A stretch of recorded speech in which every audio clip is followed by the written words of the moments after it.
त्रिस्तरीय पंचायत राज संस्था आहे। यामध्ये गाव पातळीवर ग्रामपंचायत आहे, तालुका पातळीवर पंचायत समिती आहे आणि जिल्हा पातळीवर जिल्हा परिषद आहे।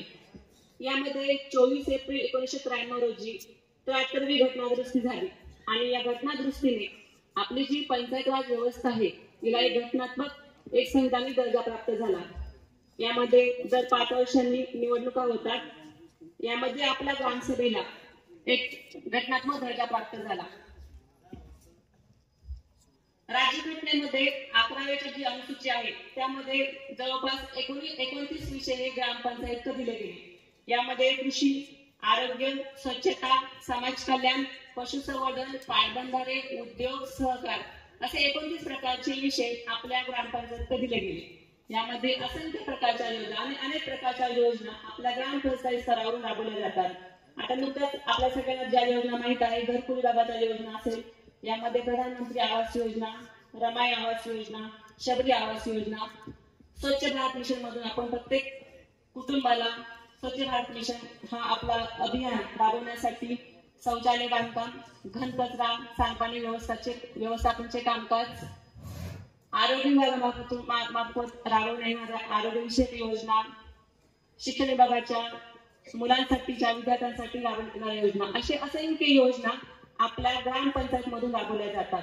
हे 29 विषय जे आहेत ह्या 29 विषयांवर आपल्या ग्रामपंचायतने, आपल्या ग्रामसभेने आपला जो ग्रामपंचायतचा अधिनियम आहे 1959चा, त्या अधिनियमाच्या मार्गदर्शनानुसार अधिनियमानुसार जर कामकाज केले तर नक्कीच आपल्या ग्रामपंचायतीचा सर्वांगीण विकास होतो। याची अनेक उदाहरणं आहेत। या उदाहरणामध्ये ज्या ग्रामपंचायतने, ज्या ग्रामसभेने पुरोगामी निर्णय घेतले आहेत ती ग्रामपंचायत किंवा ती ग्रामपंचायत नक्कीच लोकशाही केंद्रीकरण व सर्वांगीण विकासाकडे प्रगती करत आहे। आदरणीय नामदार दिलीपरावजी वळसे पाटील साहेब व्यासपीठावर आलेले आहेत। साहेबांचं आपल्या सर्वांच्या वतीने मी मनपूर्वक स्वागत करते।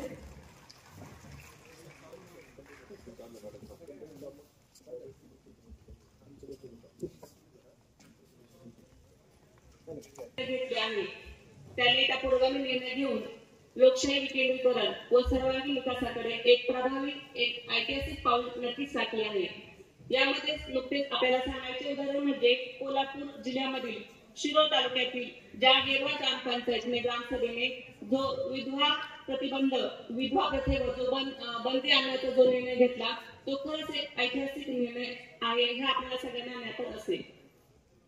आपल्या या ग्रामविकास परिषदचा हेतू हाच आहे की याचप्रमाणे आपल्या या देशाच्या विज्ञानवादी व प्रगतिशील समाज म्हणून होणाऱ्या वाटचालीसाठी आपण सर्वच जण अगदी मुलाचा वाटा उचलाल हा विश्वास आहे। आपल्याला आज अनमोल मार्गदर्शन लाभणार आहे, ते आपल्याला ऐकायचं आहे। यासाठी मी आपला जास्त वेळ घेत नाही। आपल्या सर्वांना पुढे वाचण्यासाठी माझ्याकडून खूप खूप शुभेच्छा देते आणि थांबते। धन्यवाद।